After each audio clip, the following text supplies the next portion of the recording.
British police have issued fines to 20 people who attended gatherings at Downing Street that broke COVID lockdown rules. It's part of an investigation into 12 events that happened during lockdown, 3 of which the Prime Minister attended. Now, the identities of those fined isn't known. A spokesman for Boris Johnson says he's not among the group, but reiterated that if the Prime Minister is fined, it will be made public.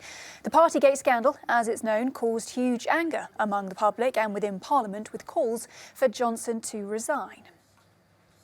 Well, let's bring in our reporter Vincent McAviney in London then. Vinny, do these fines essentially mean that the government, which set the law over lockdown, also broke that law? And moreover, will there be further consequences for those who have been fined? Well, it's exactly 2 years ago today that British Prime Minister Boris Johnson wrote to every household in the United Kingdom, telling them that they had to obey the most draconian rules that any British government had ever imposed, specifically not to mix with other households and that they could only leave the house at one point for just an hour a day for essential means. Now, those rules ebbed and flowed over the course of the pandemic, but it is very clear, despite Downing Street's denials previously and still today, that the police now believe that a number of individuals inside Downing Street broke the law and have to pay these fines. Now, this is just the first batch of fines. As you mentioned, there are 20 of them, but over 100 people have been sent questionnaires over these parties by the police. So we could well be seeing more of these fines being issued. It is highly embarrassing for the government. And there is also a problem if you're a civil servant who's received one. Under the Code of Conduct for Civil Servants and Special Advisors, you must uphold the law. So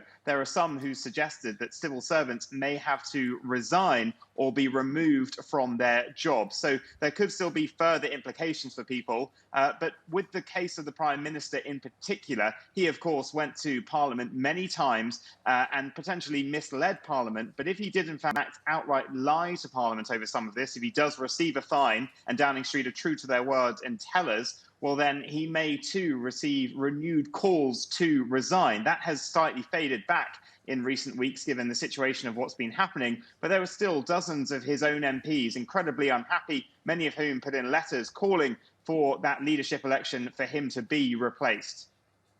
As you say, Vinny, the situation in Ukraine pushed that issue a little bit out of the spotlight. But of course, now with this latest news development, it is back in the headlines in the UK. So how is the public reacting to this latest development? Well, it's very interesting because many people that you do speak to here, whilst Conservative MPs are very keen to say the world has changed, Ukraine is going on, you've got to remember that 65 million people in this country all experience the same thing. 2 years of hardship.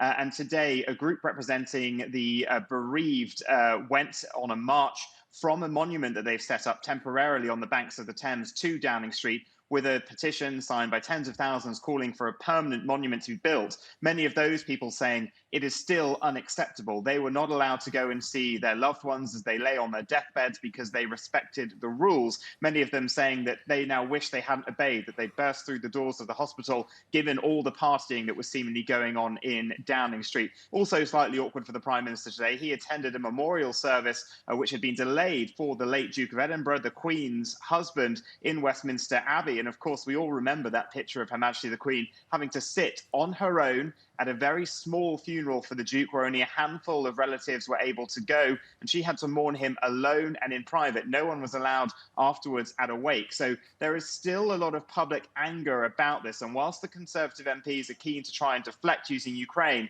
I think if it's found that the Prime Minister did receive a fixed penalty notice, he'll be under severe pressure again, not just because of breaking the law in Downing Street, but also the way that his office has since misled the public, and also his own statements in Parliament, which were potentially lies, something that he is not allowed to do and keep his post. All right, Vincent McAviney in London. Vinny, thanks for that.